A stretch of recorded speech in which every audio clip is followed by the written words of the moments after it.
Tatlong buwan matapos isinagawa ang Rally for Transparency, Accountability, Justice and Peace ng Iglesia ni Cristo noong November 2025. Nag-aantay pa rin ng malinaw na tugon.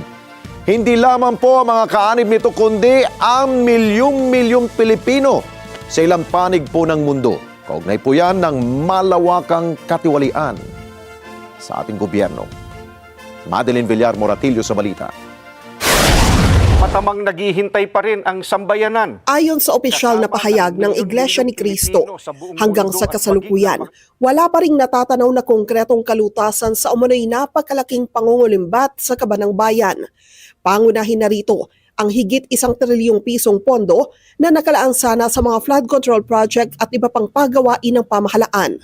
Sa halip na tutukan ang paghahanap at pag-uusig sa mga salarin, ang mga nagbibigay ng impormasyon at tumetestigo pa ang nakakaranas ng kaso at panggigipit. Kung kaya't hanggang ngayon ay hindi pa natutunton ang sinasabing mahigit na 1 trilyong piso na inilaan sa mga flood control projects at iba pang pagawaing bayan. Anong ebidensya pa kaya ang hinihintay upang seryosohing tuntunin ang mga mastermind sa katiwaliang ito? Ayon pa kay kapatid na Edwil Sabala, ang spokesperson ng Iglesia ni Cristo, hinihintay ng mga Pilipino ang pahayag ng chairman ng Senate Blue Ribbon Committee na we will go where the evidence leads us. Bakit tila walang malinaw na hakbang upang palawakin pa at tapusin ang investigasyon?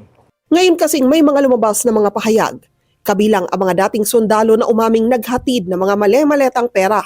Wala pa ring malinaw na hakbang para mapalawak at tapusin ang investigasyon para mapanagot ang mga sangkot dito. May mga nagsasabing bahagi daw ito ng destabilization plot. Kung may ganitong paratang, mas nararapat lang umano itong imbestigahan dahil seryosong usapin ang destabilisasyon sa bansa. Matamang naghihintay pa rin ang sambayanan, kasama ng milyon-milyong Pilipino sa buong mundo at maging ng mga international media at iba pa na nagmamasid, ang mga kaanib sa Iglesia ni Cristo ay patuloy na nakabantay. Maling isipin na nalilimutan na ng mga Pilipino ang isyong ito sapagkat ang pondong pinag-uusapan ay mula sa buwis at pawis ng mga mamamayan. Ang aming panawagan ay nananatiling malinaw. Ilantad ang buong katotohanan.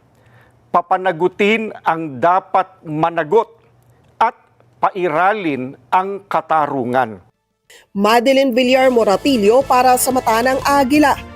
Matatag, matapang, matapat.